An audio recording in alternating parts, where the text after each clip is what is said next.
Yes, here we go. Better late than never. Technical issues, Jonathan. Webcams, microphones. You can confirm it's true. You have been on the other side of the camera. Right, fine. Right. Look, I only found out about 25 past. I went a nice walk. We went and walked the dog. It's what you do on nice nights, Jonathan. And then, yeah, right, fine. We stopped at the pub on the way back. But I forgot I disconnected everything and then it wouldn't work. And I felt bad. So thank you for all yous who have hung about. Honesty is always the best policy. I couldn't just, I didn't mention it when I was saying there's technical issues, but I'm admitting it now. Anyway, let's get stuck in because what a weekend, what a week ahead, what an end to the season ahead. It is wild. Jonathan, we'll do all that good stuff and we will get stuck in. All that good stuff means give us a like, give us a share, slag the hair. If you're going to comment in the post-show, don't laugh at the contributors' views when they make perfect sense. You had to fall out with someone yesterday. Didn't really said you're coming over as an arsehole, mate. Have a rethink on how you comment when people give up their free time for people to watch a wee bit of mild entertainment. But it's people giving up their time, their family time. Sometimes the very little time they get away from work. If we're all Celtic fans and that, then I just like to think we can disagree. And we've always encouraged debate on the bus, but I can't be asked with people getting laughed at for any take that they make. And I'm more than happy to be maybe a wee bit overprotective at times in defending the team, but that's just the way I am, and it'll never change. So if you don't like that, see you there. That's the way it goes. But yes, we'll do all that good stuff. Like, share, slag the hair. Become a Bhoycie Bus member like so many of you have. It's $1.99 a month. The content's always free, so there's no obligation to do so. It just keeps the wheels on the road and encourages me to go to the pub before the show. Bam! 420 somewhere. Martin K, Joe Henry, Alex, Jim C, Gary Brown. There's loads of yous in already. And of course, go to buysports.com. 12.5% tasty pastry discount if you use the code BUS1888. That is the code, right? I need to use that again. I've not used it in ages. Yeah. Phil McGinley's there. Look at Big Phil. Look at Big Phil McGinley. He's the best member of the lot. Right. Okay. Jonathan, it was a weekend. You were at the game. Tell me where your nerves were. I mean, I've watched Celtic games for over 30 years now with you. About 25, 30 years. How old are you? 31. 31. 31, yeah, but so I don't deal over 21. You don't, mate. You don't, just like me. But about 25 years we've been watching Celtic games, and trust me, this boy gets more nervy and is way more animated than me when it comes to watching Celtic games.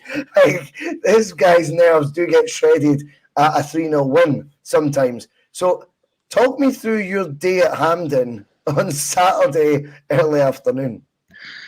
Well, it was all right to begin with. Got to the stadium, had a couple of beers, found a nice wee pub around the stadium that wasn't too busy. It was in the Beechwood, which was nice. Hadn't been in that one before. I didn't really mean these details, to be perfectly honest. Yeah, but I don't need to know if the Beechwood was fairly relaxed. Well, just in case you want to know where I was beforehand, but get to the ground, and then you're thinking, with all the momentum over the past week with Rangers, dropping points not once but twice, that it's going to be all full throttle really from the first minute, and you're expecting Celtic to win the game quite comfortably and really kick on for the remainder of the season at this point.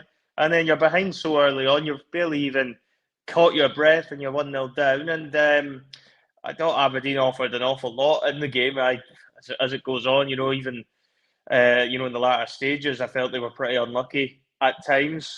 There was massive issues on the left-hand side for Celtic that they were really struggling with without Maeda on the pitch. I think Yang again was showing just how poor a player he is, especially when it comes to the defensive part of the game. But once you get yourselves into the position that you're 2-1 up, you're expecting to see that out. Of course you are. James Forrest, as I said last week, Russell, still got an important part to play. And he was, again, a big difference maker when he came on in that cameo, and he was causing a few problems, far more than any of the other wingers. Anyway, and I'm always going to back wee Jamesy Forrest in these sort of situations. But when Aberdeen get the equaliser, goes to extra time, I was thinking we were going to lose. I'll be honest. I was convinced. I was convinced a few times we were going to lose. That was the first one I was convinced that. We then managed to nudge back in front, and I'm thinking surely now we're going to see this out. We get very fortunate not to concede a penalty, albeit there is a foul in the build-up. Nobody had a clue what was going on in the ground there because it looked like the referee had pointed to the spot to begin with, and then all of a sudden VAR's getting involved, and nobody had a fucking clue what was going on with that one. We ended up getting away with it in the end. You're thinking, right, that's surely us over the line now. Defender then ends up coming on for Forrest Rocky. Comes on, you're thinking, right, okay, makes sense. We're just going to try and see this one out. But there was a lingering doubt at the back of my mind that we've just brought on a defender if this goes to penalties, and it could prove costly.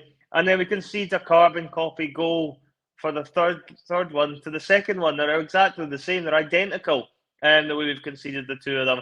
And to be honest, I wasn't even that surprised with how the game had gone that Aberdeen managed to find a third equaliser. That was how fragile we looked defensively, that it was on the cards at all times. There was very few points in that game where I thought Celtic had real control of the match and showed a lot of composure. It goes to penalties, and of course, then you're thinking, we're looking at our penalty record this season, utterly abysmal, barely been scoring any of them. And then we actually hit some extremely good ones. It gets towards the end, and then I'm thinking we get the advantage in the shootout, and then you see Joe Hart going up to take one, and you're thinking, dearie me, not this. And I said, he's missing. This is John Terry all over again, like not Real Madrid, Chelsea, Man United in the Champions League final when John Terry tried to be the hero and he hit the post. And what the fuck happens? Joe Hart ends up hitting the post. Anyway, we end up bouncing back from that, somehow find a way to win. I've got some 18-year-old lad in a headlock at the end when we get the last one. He was probably thinking, fucking hell, I've got the worst seat in the house for this. I was just sheer I'm relief. proud you've been able to put him in a headlock. That. I say it was a headlock. You know what I'm like? It was very soft. It was the arm was around, but there wasn't an awful lot of pressure being applied. You know how slight I am. I wouldn't really be able to hurt anyone with these feeble little arms of mine. But I tried my best. Put it that way. I gave it as good as I was getting, much like Celtic gave as good as they were getting to chuck that match on multiple occasions. But honestly, I needed to lie down after it. To put it mildly, I needed to lie down. I didn't even feel that happy after winning. I just felt relief. It was like that Celtic Rangers game we watched together where the overwhelming feeling at the end after Fraser Foster had made all those saves was relief. And this was another one where I was just relieved we'd managed to get over the line. But what I will say as well is, Russell, I think, when we look at it, it just proves there's still a long way yet to go in this league title race. And even though we've got that 3-point lead, I still feel this team has another wobble left in them, and this could end up becoming extremely nerve-wracking over the next few weeks if, Saturday was anything to go by. But it was a proper nerve shredder, that's for sure.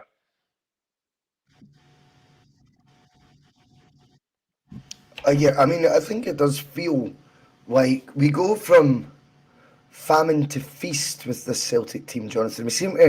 We have waves of confidence one minute and then waves of, I don't know if it's reality checks or just the nature of this season, it goes this way. See, when I look at it, I'm like, the confidence level Celtic should have had going into that semi-final and the absolute lack of belief that Aberdeen team, managerless, yes, there's a new one appointed, but certainly not in the dugout at this point in time. It was there for Celtic. I thought it was a free hit. For us, not for them. I genuinely thought the only way, because Aberdeen's got quite a demanding support, so when they're still potentially able to get relegated this season, I know they won't, right? Let's call that. But they potentially could if they were to lose all 5 games. And it was not relegated, sorry, in the playoffs. Because there's no way but they could end up with the playoff place. I look at Celtic's, coming to that and go, right now, all the cards we seem to have, everything's in our favour. And I've spoken about it so many times, but I like to repeat myself just to get points across that I think become sort of fundamental traits of the team, certainly the way I'm looking at it, and of course, it's always up for debate in the live chat. No laughter faces, though. But I do think when we get positions that we find that seem to be to our advantage, we don't know how to capitalise on them properly. We don't kill off enough games with enough ease. We don't seem to have two halves in us of the same consistency levels. And when we're faced with adversity, we seem to panic. We aren't dictating enough outcomes in our own favour when either of these are aligned. And that is leading to tricky situations week in, week out in games. And why I think so many fans have been so unconvinced by the team they've been watching this year. Albeit, I'll continue to bang the drum that by the time Brendan finishes this season, he'll potentially have the same points as Angie's first season, if not more. Or I can't remember quite what it is. That he'll have more than what he got in his second season, his second treble-winning season. He can't win a treble this year. I just think the performances is what's been the unconvincing aspect. And I think that the weekend there was a timely reminder for us that the 5 games we've got are going to be 5 mountains to climb at points. Some mountains will be scaled, mate, in no time at all. I'm with ease. Some won't. And those ones that don't, expect a couple of slips and slides down the path that you've tried to climb up. And just honestly, put on your seatbelts, because I think this season does have more twists and turns to come. Let's get to the penalties, though, because there's no point covering the whole game. When we look at Joe Hart taking the penalty shootout, taking the 5th penalty in the penalty shootout, I'm torn on it. I think there is an ego thing in it, not from Joe Hart, but maybe not even an ego thing. Ego's the wrong word.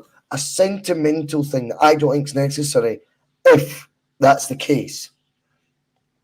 If, though, Phil McGinley's right and what he said on the Sunday Blether, which made sense, he goes, I didn't know this. He said that basically it was a game we were in, and apparently the names the goalkeeper had written down of potential penalty takers and what way they'd put the ball. So when we were going up, or was it us that played? Or what team was that he said? Did you see the Sunday Blether, no? I know what he's talking about. I think that was an English game. Where somebody got it. And it was like, they kept throwing the water bottle away because for the goalkeeper who was about to face a penalty, they were looking to throw that water bottle away because he had on it written what way, say it's Jonathan Bhoycie, left. Do you know what I mean? Etc. And then you get a Joe Hart who will not be on the water bottle because no one knows what he's going to do. And from that point of view, I thought maybe that is a bit technical. Then I think, tactical, not technical. But then I think to myself, 5th penalty though? That's the bit that then goes, that now looks a wee bit, Brendan, Anton Rodgers-esque, and a wee bit too far for me. I don't think 5th penalty makes sense to completely follow that argument. I like the fact Celtic is a soul. I like the fact we value, appreciate, and admire those who've done us good turns. And we always want to give them the best sort of possible outcomes when it comes to leaving and things like this. But I don't know. I wonder with that one. But Hart apparently has put himself forward more than once. This is not the first time he's done it. And he's already put himself forward for the next one. Jonathan, you'd put yourself forward for a penalty. I'd put myself forward for a penalty for Celtic. I would love that as well. It does not mean, though. It doesn't mean it's the right decision. Aye, there we go. It was a Celtic game. It was Wes Foderingham, was that his name? Had the names of all the Celtic players written on his Lucozade bottle during the shootout with Rangers in 2016. Craig Gordon kept tossing it away. Didn't do as much good, but yes, that's right. And I mean, I know Hart's penalty wasn't the worst penalty in the world. If we can't muster better penalty takers with more bottle than Joe Hart come the crunch at the end of the season, then that tells you the squad's where it's lacking. It's lacking mentally. And that's why I go back to then.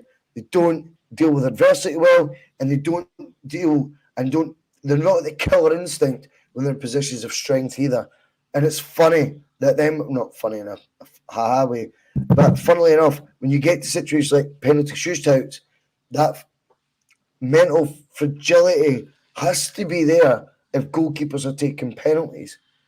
Can you imagine Rap Douglas taking a penalty in O'Neill's team? They had characters in that team. I think it was only like Didier Gat you wouldn't look to take a penalty. You know? There was few and far between in that team that you wouldn't have thought. They'd probably even said, like, if you ask me, I'll do it, no problem. It strikes me there's not enough that are wanting to do it. And I know that Joe Hart wasn't far away and things like that. The point isn't his technique. The point isn't that he's missed the penalty. The point is, I would like to think 5 guys have their balls about them and the courage of their convictions, and certainly the manager would have more faith in them to be striking penalties than a goalkeeper. That's the way I think of it. But I do take on board the other aspect that you have to put a curveball in there. But Celtic's got so many unknown quantities in their squad. You look at the guys that were left in the team by the end. You know, if Narovsky, if he takes a penalty, yeah. Anyone ever seen him take a penalty? They got a note on the Lucozade bottle for that? I doubt it. I just think I think for me is there's 2 sides to it. There's a bit of sentimentality. There's a bit of be a hero, mate. All that bullshit, which he turns out to be, and good on him. But I also think it's a bit damning on where the other guys are at. Notwithstanding that, the penalty shootout does get one. It does get one by Joe Hart making the save. It all leaves us in a cup final that I think we can now park. And I would kick it down the road now, because all focus has to be in the 5 cup finals that occur before the Scottish Cup final. Do you know what I mean?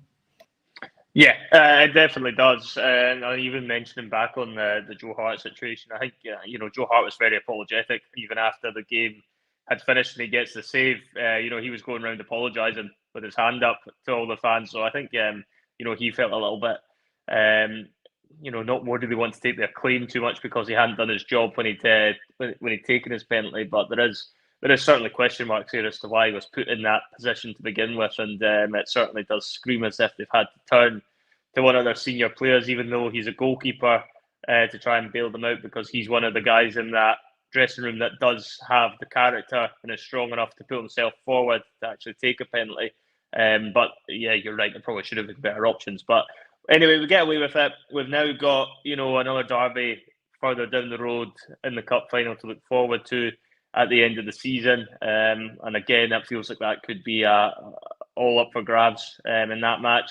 But you're right, there's some seriously big matches of football to play in between that. Starting with Dundee at Dens Park on a pitch which probably isn't going to be great, even with the better weather we're having this week. And it is just a case, I think, at this moment in time, that old cliche, it is one game at a time for Celtic now. They know what they have to do. They have to win their next 2 to get to the Rangers game with that cushion of at least 3 points still in play. Whilst I think there's a very strong possibility of a Celtic wobble in these remaining 5 games, I equally think there is the opportunity there of a Rangers wobble too. But I think it could very well be a case of who blinks first on that.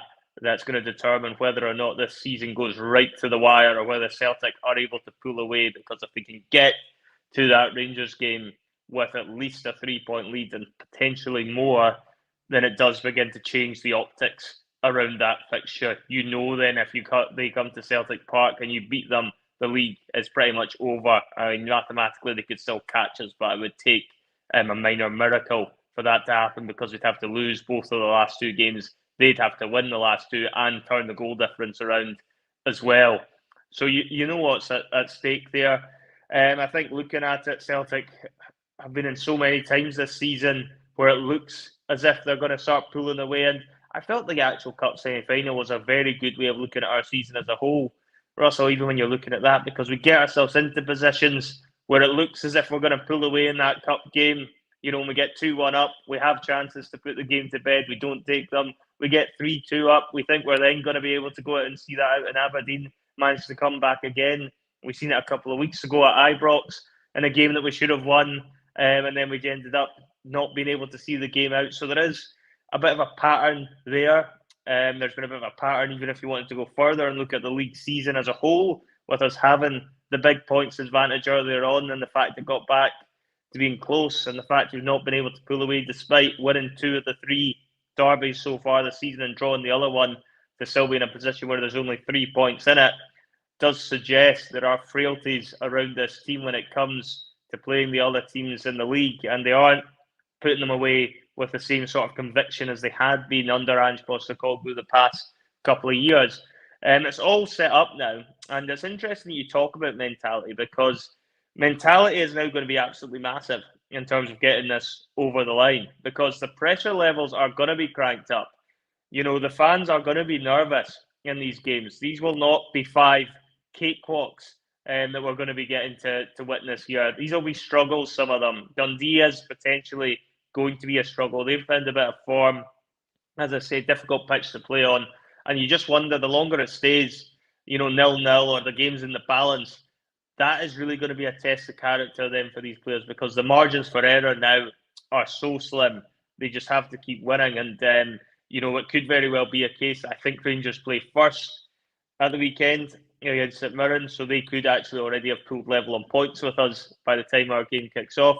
And then you're really relying on your players putting in those types of performances. But I do wonder, Russell, and I'll put this one back to you, with the way the Aberdeen game has gone, I think a lot of Celtic fans, and I've maybe put myself down there as well, did think after the Rangers drew with Dundee, we would end up putting our foot down, and that would be the final, the moment that we start pulling away. And then obviously we go into this cup semi-final and it just goes up in smoke again, and very nearly ended up with us being eliminated from the competition, and we could have had no complaints if we had been on penalties.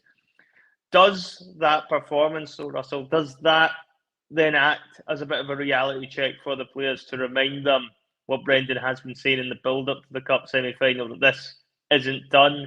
Does this then, give the players more focus going into the remaining league games this season? Or is this just going to be a sign of how much of a struggle we are still going to have to endure if we want to win this league championship? Well, like I said, I think there will be a twist and a turn in there. Celtic have never been overly convincing this year, despite, as I say, the points tally and things like this. We'll find out whether they are coming alive, as Brendan spoke about, or not. As far as I'm concerned, it was hooker by crook at the weekend. And by the way, we will all take that. If that means that's how we win the league, I'll take it by any way, shape or form. It might not be good for the ticker, but we will take it any way we can. I'm not sure. I'm really, really not sure where I see Celtic styling these 5 games. I feel more confused now than I have at any point in the season. And that's saying something. And I think that sums the season up. It's weird to think with this amount of time left, we're not quite sure who or what version of Celtic we're going to get. I think that the biggest thing, and the guys were talking about in the Sunday Blether, and we've also spoke about in the group chat and stuff, we don't get 2 consistent halves out of Celtic in one game, let alone 2-3 consistent games in a row. That's where the concern lies. Do I think Celtic will more than likely get the job done? Yes, because I think across the road, I honestly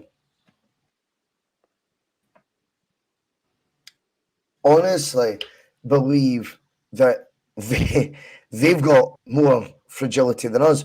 That might be how this league gets won. The team that didn't want to win it the most lost it. Do you know what I mean? Like the team that I don't think this has been a compelling Celtic SPFL title win if it were to happen. And I don't see any way though that Rangers fans could really say anything different about their team, albeit they've had a wee fall in the trap by supporting the manager, crazily, like the same way they did with Michael Beale. That's because they change manager all the time. But on I mean, Mr. Reed says, stop greeting everyone. I've not seen anyone crying. I mean, I hope I'm not crying. I'm not crying. He says, less than convincing, yes, but on the cusp of a double. On the cusp is one way of putting it. I think it's a 50-50 final. So I wouldn't describe that as on the cusp. With regards to the league, I think it's a 1 and a bit match lead that we've got with 5 to go. When I say it's on the cusp, it's closer to on the cusp, but not quite on the cusp either, I don't think, considering one of the games are against the team that can get the 3-point deficit completely gone if they were to beat us. And then you look at the goal difference, which can happen without us being able to affect that outcome, because Rangers smash a few teams. So I don't think we're as quite on the cusp of both, Mr. Weirhead, as you would say. And I think having a wee bit of caution right now, whilst quietly confident Celtic will get the job done, but with an air of caution, I don't really think that requires anyone to be greeting, to be perfectly honest with you. And I appreciate you jumping in with that, and I respect and admire your confidence. I think right now Celtic's in a place where winning regularly with proper 90-minute displays, which I would have thought would have been Brendan's first goal, because that's what he was all about first time. He wanted the 90-minute display. He used to talk about it and goes, and the points will take care of themselves. I'm not sure he's got that yet. So I think come the end of this season, we'll have made it. I think we will make the league. I think the finals are complete lottery. The finals are 50-50 for me. I am not. There's no way we're on the cusp of winning the cup final.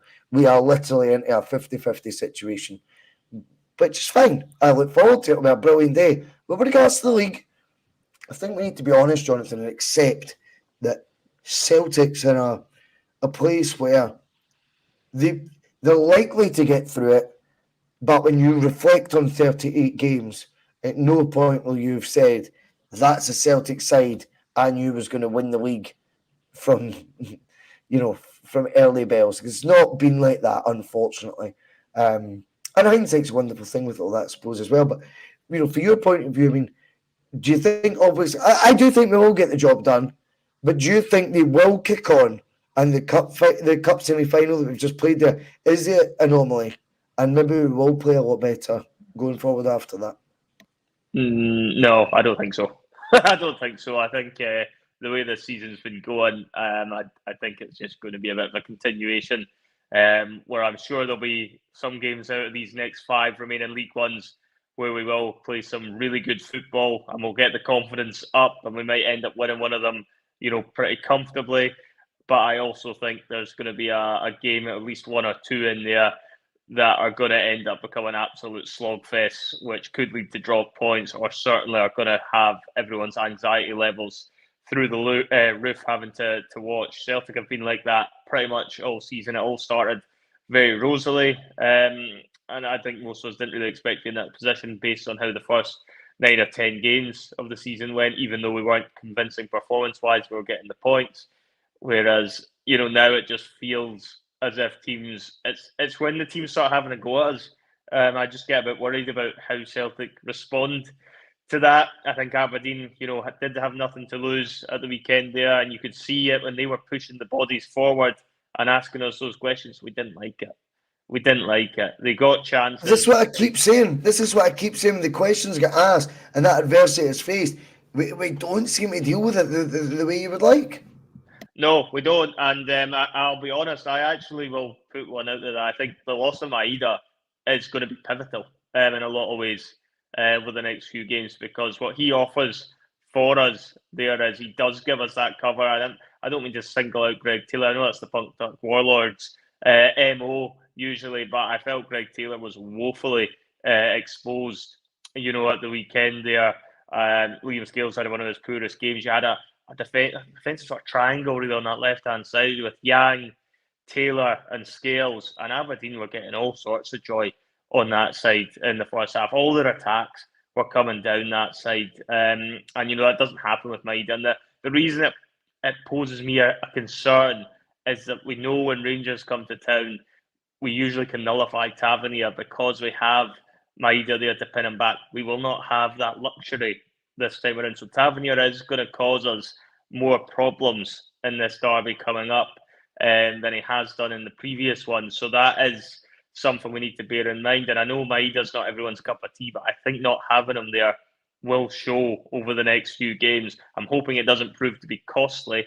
I'm in the same sort of boat as you that I think we'll get over the line, but I wouldn't be surprised if this goes right to the final day of the season, because I still think there's a wobble to come for us somewhere along the line, and then you're really dicing it with what Rangers do. I don't think it'll be the derby. I think the derby will take care of itself, and we won't lose that game. I don't think we'll lose that one. But if it's still up in the air and we're going to Kilmarnock on a midweek, there's potential there for drop points. We've already seen Hearts beat us twice this season. Now, it would be quite incredible if we were to lose 3 times in a league season to either Kilmarnock or Hearts. I can't remember the last time that would have happened. I'm sure Phil probably has the statistics somewhere for that. But the what? Sorry, the statistics. But when I look at it, I think there's a wobble there. There's a wobble there to come. I think there's games there which you look at and think that could be a potential big problem, and Celtic need to be at it. And I don't know what they're going to need to do, but you're right. At this point in the season, it's going to be a case of win by any means necessary. They're not going to have the luxury of winning on penalties in the league over the next 5 games. They have to get the job done in 90 minutes. And I'll tell you what, I think they're going to need to buck up their ideas defensively, because what does happen a lot of the time is they end up relying very heavily on Carter Vickers sweeping everything up. And I felt he was almost having to do the job of a few defenders at the weekend, and he wasn't having his best game either by any stretch of the imagination. But they are so dependent on him, looking after 2 or 3 players when they're not performing, and you can't have that in your defensive line. So lot to work on. There's a lot to get through. Even if you're looking at the other end, I think we could have taken more of our chances that came our way as well. And it feels like there's a wobble still to come. I hope I'm wrong. But I have a sneaky suspicion Celtic are going to drop points somewhere, and I have a sneaky suspicion that come the end of the season, the people that potentially are not as big a fan of Maeda are possibly going to be coming round to the idea of why we could have done with him for the remaining 5 games. Because I feel if we had Maeda fit and firing, that we probably would be in a position where I'd be a lot more comfortable with how we'd be from a bizarrely, and it's actually more of a defensive point of view, even though we're talking about a winger here, because he does give you that much more options in terms of his defensive work, in terms of his press. He can buy you goals with stuff like that. We've seen it against Rangers. So there's a lot to look at there for Celtic, and it'll be interesting, Russell. Obviously, me and Phil had a conversation about Maeda's injury last week, and we talked about who should be the next choice in there as a winger. I know you've been on the record saying you didn't think Yang should get another look in after the Rangers game. Based on what you've seen in the Cup semi-final, I thought Yang was again extremely poor. I don't think he's ready for this sort of run-in whatsoever. But where would you see us in terms of who plays in that position? Who would you like to see get the nod in there to give us the best possible chance at winning these next games? Well, for me, there's 2 sides to it. James Forrest hasn't been fancied all season, and is now, again, because of a prime example with his goal, going to be getting a lot of votes, if it were to be the case, to be the guy to step in. I've got to be honest, though, I think it's on the management team now. When you look at Luis Palma, for me, was a signing that, whilst I think the rest of them, a lot of the signings made were project ones, he came in with a record that excited me a hell of a lot more. And I spoke about it at the time that he'd done the adaptation from South America to Europe already. I know Scotland's like another continent in itself at times, the style of football, the weather, etc. But with the numbers he got in Greece as well, not for one of the 3 big clubs. What were they called? Was it Aris? Who was it we signed him from? Was it Aris? I think it was. Oh, I could be wrong. I get loads wrong. But when you looked at his numbers, you thought Greek League, Scottish League, pretty similar. Already adapted to Europe for South America. I thought, see by April the next year. Yes, it was RS. I knew it. Get in there. Cheers, Stephen Ray. I feel with Palmer that should be the guy that really by now that's the rough diamonds where Rodgers coaching, and that's what his pedigree is. You improve players. Well, this is a guy who had a very decent record at a similar level.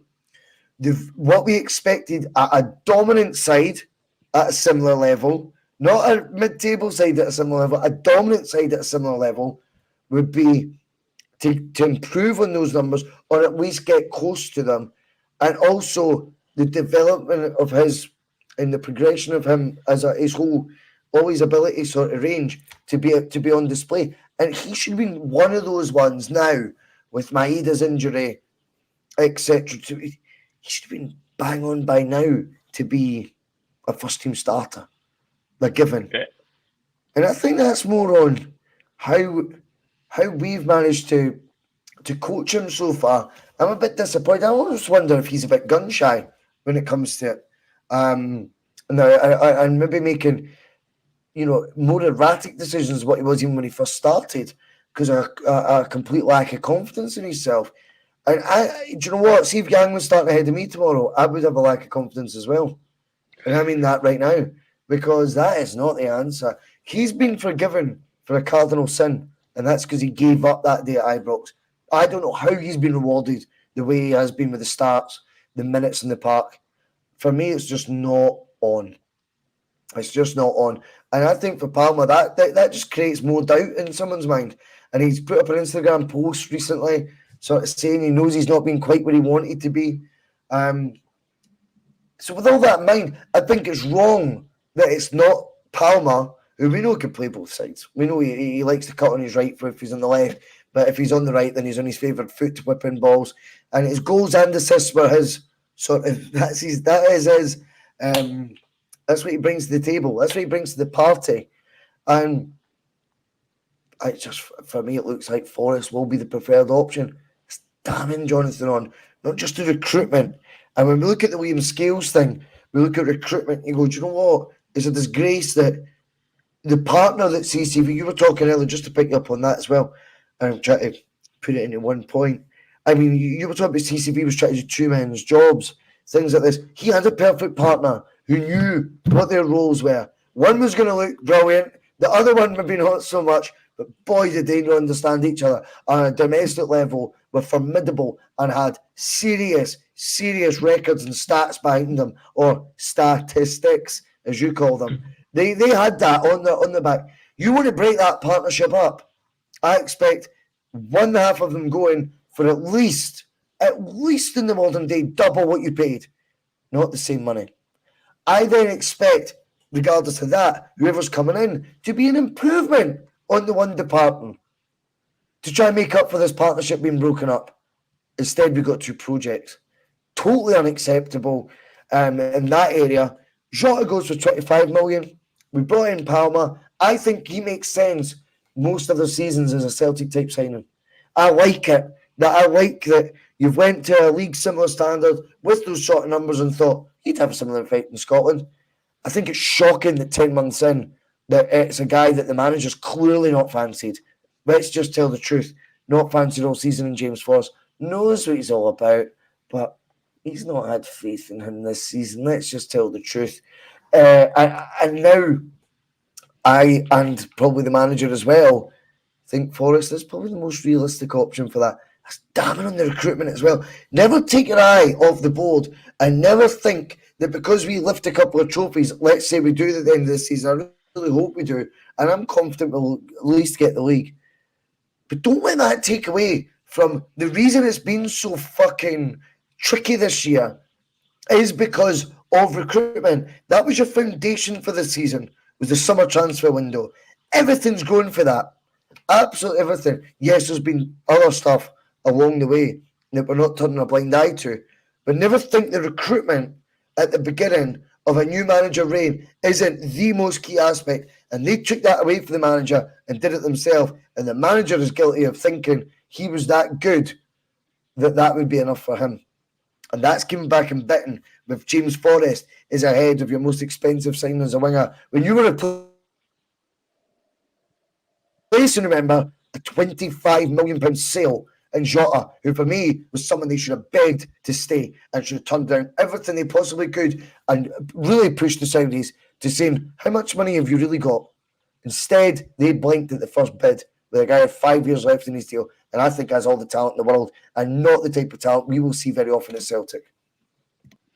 Yeah, it's when you're looking at the wingers, you don't have to go Vars back, not even just Jota as well, but you also had the Bada, who's been proven to be far better than what we have now as well. So it's really two wingers you're down from where you were last year, and I'm not so sure he'll start for us in the games coming up. I think he has concerns over whether Forrest has the running power to manage 90 minutes now, and that's why he's being used more off the bench. And he was actually substituted at the weekend after it went to extra time as well, subbed on and then subbed back off again. So that points towards me thinking Brendan doesn't feel he's going to be able to get a solid 90 minutes out of Forrest, and I think for that reason he'll probably use him as his impact sub, which is still concerning that we're in a position where James Forrest is going to be the one that we're going to be looking to make the impact off the bench, particularly when we're both in agreement that there's going to be a few slogs coming on.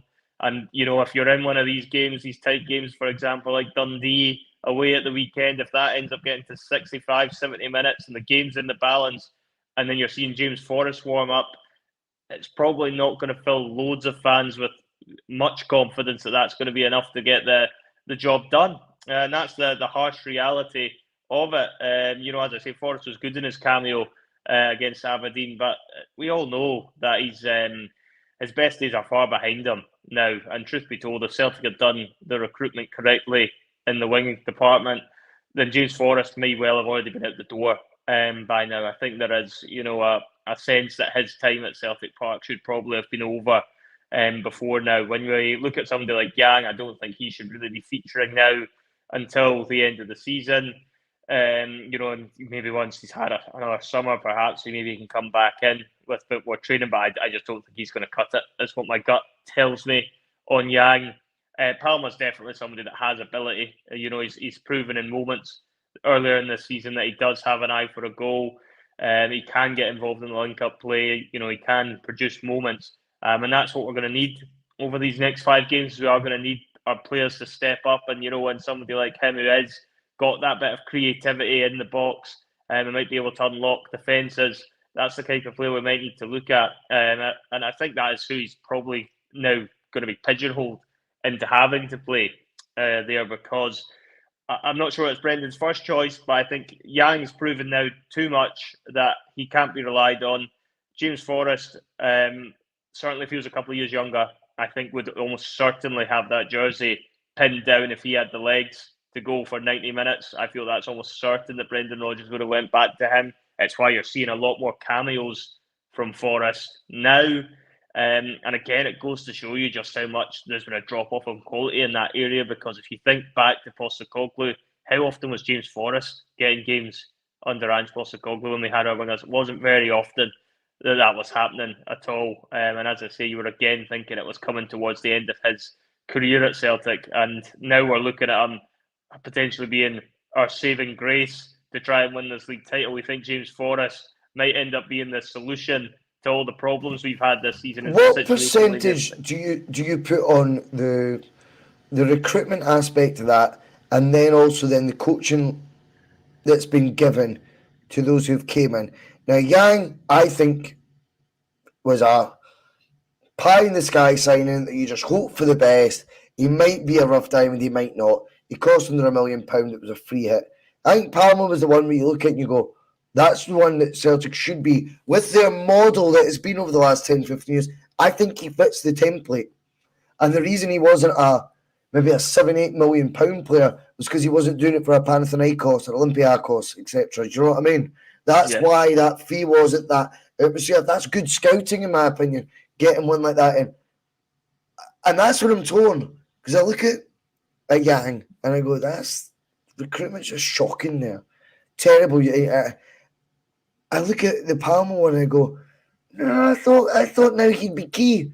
And I wonder if that's what's happening there inside Celtic Park or at Lennoxtown that's letting him down a wee bit here. There's got to be better ways to keep these guys motivated, keep these guys' confidence levels high, and improve them technically as a player. Make them better decision makers. Make them influence outcomes more. I'm not quite sure they've managed Palmer that well. But I also then, on the other hand, look at the recruitment, look at the options like Yang, and I lean to Forrest on that aspect because of recruitment. And I lean to Forrest maybe because he's got the wits about him and the experience to do so, whether it be as a sub, a key sub, and having massive differences in games, or whether he's starting them. I would like to have thought that Palmer would have been more indispensable now. So I'm torn on both sides of that. I think the recruitment's been terrible, was one example there. And I'd like to have seen leaps and bounds on Palmer that haven't occurred as well. And that's on the guys incumbent in the coaching staff at Celtic, and that includes the manager. Yeah, I think when you're looking at the development side of it, there's no two ways about it. Brendan should have been able to get, I think, more of a tune out of Palmer from what we've seen. You only have to go back to his first spell to see how much he brought on certain players, like your James Forrest, your Callum McGregors all came on leaps and bounds under Rodgers the first time around. And then I think, if you put recruitment to one side for a moment and you're really looking at that team in isolation, with now almost a year under his belt, Brendan, you have to say he's not really brought many players on at all from where they were last year. I'd say Matt O'Reilly's your big one that's came on to more of a game under Brendan. But outside of that, the stats are all there. Have a read. Yeah, well, Palmer, 37 appearances, 11 goals, 13 assists. Yang, 31 appearances, 1 goal, 3 assists. Midas, 32 appearances, 9 goals and 3 assists. So, that again tells you that there is a serious lack of creativity in that position for Celtic when they've been playing. No, with Palmer, 24 goal contributions and 37 is brilliant.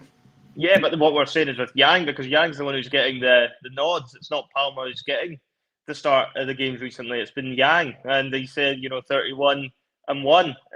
So there is question marks there, both over selection and indeed whether Brendan is still able to get the best out of this group of players. Because I think when we look at him the first time around, and perhaps it's a comparison that he maybe doesn't like as much, because maybe he doesn't have the same types of players that he wanted ideally from going back to recruitment.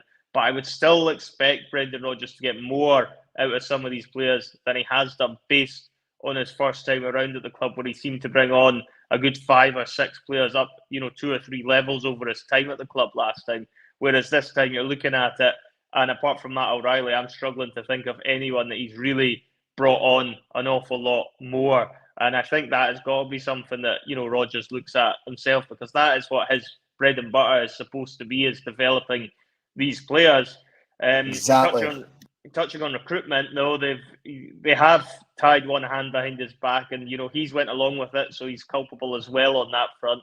And he's probably going to take a lot of satisfaction if he does end up managing to pull off an unlikely double at the end of the season, because he'll feel like it's the worst team that he's managed at Celtic by a country mile.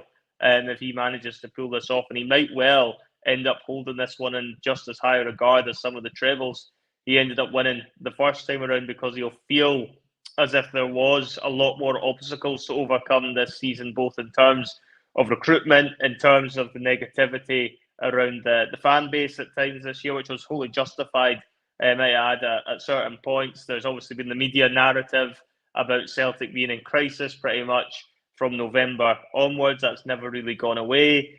And then obviously you've had, infighting as well, with the Green Brigade being banned for certain parts of the season too. So there has been a lot of goings on, and as well as all of that, he has had a couple of injuries to his big players, like his Carter Vickers being out for most of the season. Hattati's obviously not played a lot this season. Now he's lost Maeda for the run-in, so he has had a little bit of bad fortune in that sort of aspect as well. And when you combine that with the recruitment element, then it also means that he's then got the perfect cocktail for failure. And, as it stands, he's just about managing to hold it all together. And I don't know, Russell, it's a hard one when you're looking at it as to who's more culpable for this situation, whether it's Brendan with the development, whether it's the board with the recruitment. There's definitely some element of blame that lies on both parts. There's no two ways about it. What I would say, though, is do you think under a different manager, this would have played out differently? Well, for example, let's say Ange Postecoglou hadn't left last summer, but he wasn't back, and it was the same set of players, and it was the same window that Brendan's just had in the last two. Does Ange Postecoglou ride this out better than Brendan Rodgers, do you think? I don't know. Because that's where the comparison tends to lie with the fans, isn't it? They always tend to I get that, which I've got no issue with. I'm trying to think if you factor in Ange departing, whether Tottenham, I think he'd have said yes to whether he'd signed the new 5-year deal with Celtic a month before and give it away to Spurs anyway, right? That's the honest truth. I think when you go to top 6 England, you get offered that very rarely as a manager, particularly when you're getting to your late 50s and you've only just broken into Europe 2 years before that. He's got to Spurs no matter what. But what I would say is, with that in mind, I think he's seen warning signs he was going to not enjoy what was coming ahead at Celtic as well.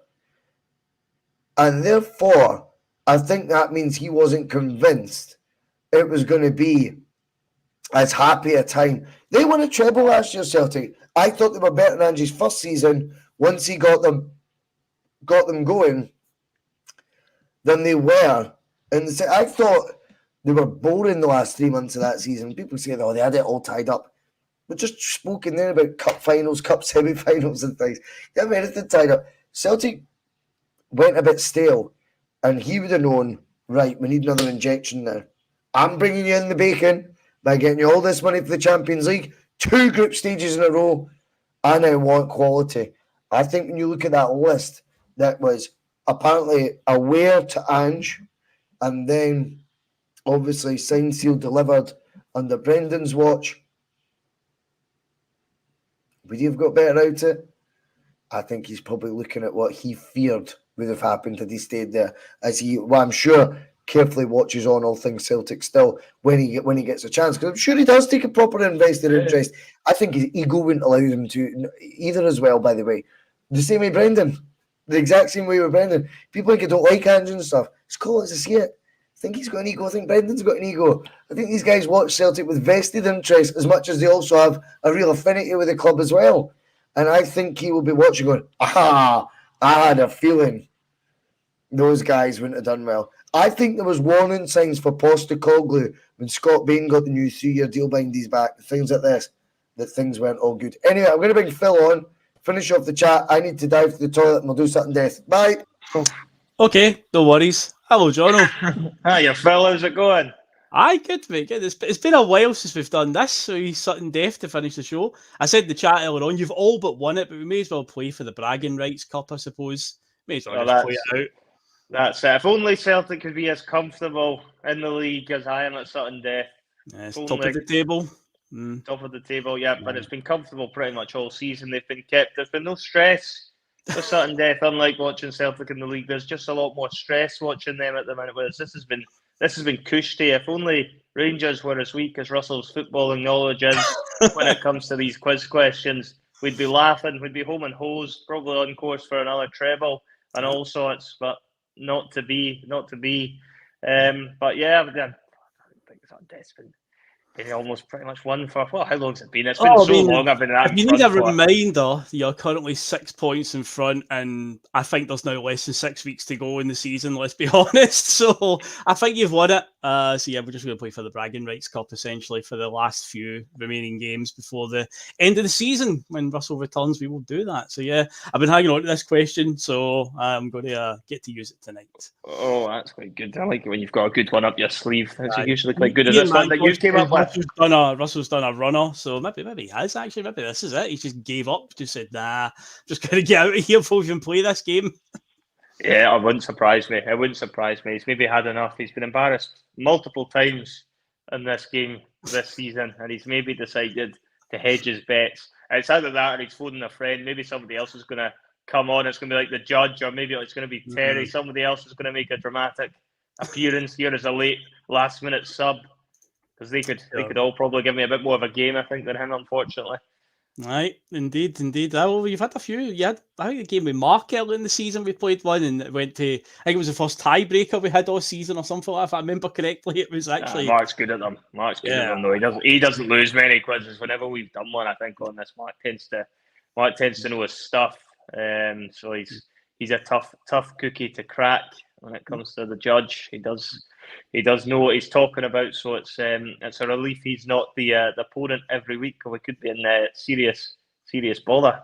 Could be, but no, it's say we'll get this one tonight and see where we are after. But I see you're 6 points in front with less than 6 games to go. But hey, we'll do it for the fun. He's coming back now. Here he comes. Oh, here he comes. He's coming back. Here he comes.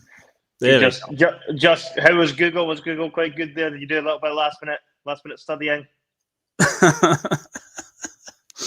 But I'll get the aesthetics all set up then, and we will get ready to roll in this game. Hello. So yeah, comments bring up off. My camera till I'm ready, Phil. Fucking hell. Sorry, so actually sit back down. Sorry, mate. Apologies.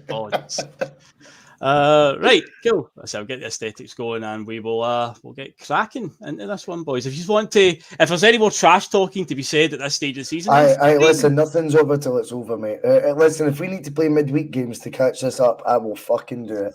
I don't give two fucks. Oh no! He's got away with it because the amount of cancelled fixtures has been a joke. Jonathan pulling it Mondays left, right, and centre. Me left to make it look like honestly, it's a joke. Okay, fair enough. Right, so it's that time again. Sutton Death, been a wee while. If you're a long-time viewer, you know the rules by now. If you're brand new to it, if you're one of the new subscribers that we've had recently, this is a game between the Borough's boys, a penalty shootout, quite appropriate, style game. They've got 5 shots at it each. I have got a question. There are multiple answers to it. Give me a right answer, they score. Obviously, give me a wrong answer, then they do a Joe Hart and they hit the post. And whoever has got the most at the end of it wins, obviously gets the point. And at the moment, Jono currently leads by 6 points as we bear down towards the end of the season. Okay, so Jonathan, as you won the last point a while ago, first or second? I will go first. Okay, keeping tradition then, no problem at all. Okay, so tonight's question, very, very relevant, and it is, we've played Aberdeen at Hampden quite a lot this century, guys, in cup games. There have been 17 different Celtic goal scorers in all of those fixtures from 2000 to present day. Can you name any of the Celtic goal scorers in those games against Aberdeen at the National Stadium? Yes, I can, and I'm going to start with my very favourite player ever, James Forrest. Yes, James Forrest is, of course, a correct answer. Yes. Tom Rogic. Yes, indeed, Tom Rogic, correct. I shall go for the other goal scorer in that game and take Stuart Armstrong. Yeah, Stuart Armstrong is correct.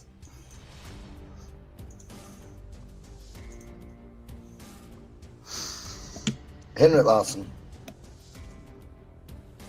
Henrik Larsson is an incorrect answer. You'll be shocked to learn. I am shocked at that. Mm-hmm. What? Mm-hmm. Yes, Aberdeen. Yep. He scored many goals at Hampden, but not against Aberdeen. Henrik Larsson. God, this game's fixed. So, John, now that you know the Henrik Larsson wants to trade, you need to tread carefully because you'll be surprised at some of the answers or some of the non-answers.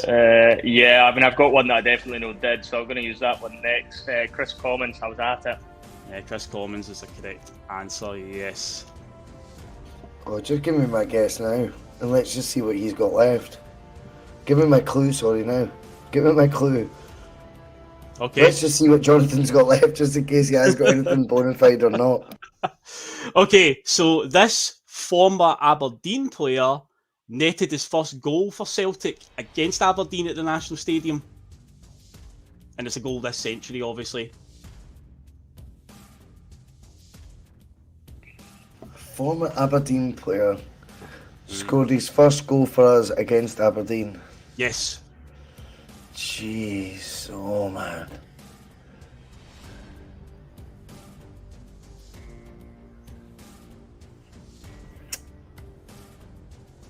Johnny Hayes?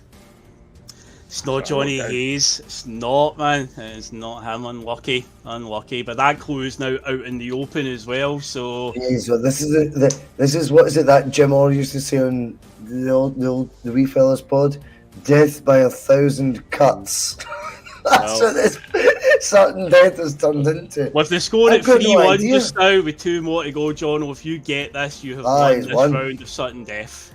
To be fair, I'm not entirely sure. I've got another one I'm absolutely certain on, but I feel like he did. I'm going to say Dembele. Dembele did. He scored in the 2016 League Cup final against Aberdeen. Fair answer. He did. Indeed. Okay, so yeah, what a shock. Henrik Larsson, not a correct answer. Yeah, what? All the correct Who's answers. the former Aberdeen player? Charlie Mulgrew.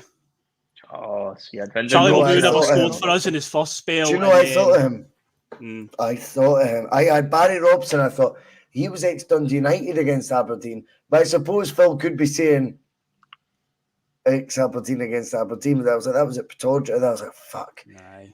Charlie Mulgrew did cross my mind. Mulgrew League Cup semi-final, the same one that Common scored. After a couple minutes. Mulgrew scored that day, and that was his first goal for the club. Aye.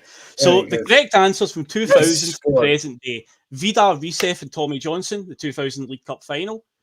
Thomas Rogner scored against him in that same game that Charlie Mulgrew scored. Anthony Stokes scored as well.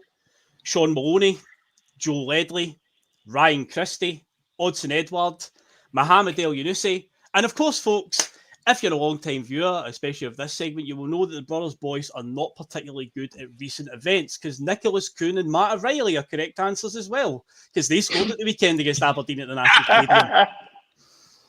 If I'd done this question last week, which I was planning on doing, they wouldn't have been answers, but then I get 2 extra answers there at the weekend. So yes, Nicholas Kuhn and Matt O'Reilly, because the question was quite simply, goals this century at the National Stadium against Aberdeen, which of course would have been the other day as well. So there you go. Not even one bit of me thought of. We're terrible at that. We're joking for that. I think I might need to give up this channel. I think I might need to just quit now. I'm getting exposed left, right, and centre. So there we go. So the current score is now 15-8 to Jonathan. He is now 7 points in front. With I've though, but 5 weeks to go. I think he's won it. Midweek fixtures, Phil. There's midweek games to catch up on. Oh, dearie me. Well, we're playing into the Euros, so we want a Euros special and all sorts. Anything that's not Celtic related, I've got a chance. We're due about 5 games. You said it'd be 50-50 this season in non-Celtic and Celtic, and it's been way slanted. I would say to probably the percentage Jonathan's ahead in favour of Celtic-based questions, so that's where I've came unstuck. On a Celtic pod. On a Celtic podcast. He said, it's stop at the pub's fault, Russ. Wait, mate. 2 pints of tenants, mate. Do you know what I mean? It's not the end of the world. I mean, if Henrik Larsson's not the right answer, what chance have you got? Exactly. You can't blame Henrik Larsson or the pub on Henrik Larsson being wrong. That is just wrong. That's a banker of an answer, that one, but no, not this time. Anyway, I will let you all go. That has been a fantastic Monday. Thanks everyone who stuck around. Apologies for a bit later. We do appreciate everyone waiting.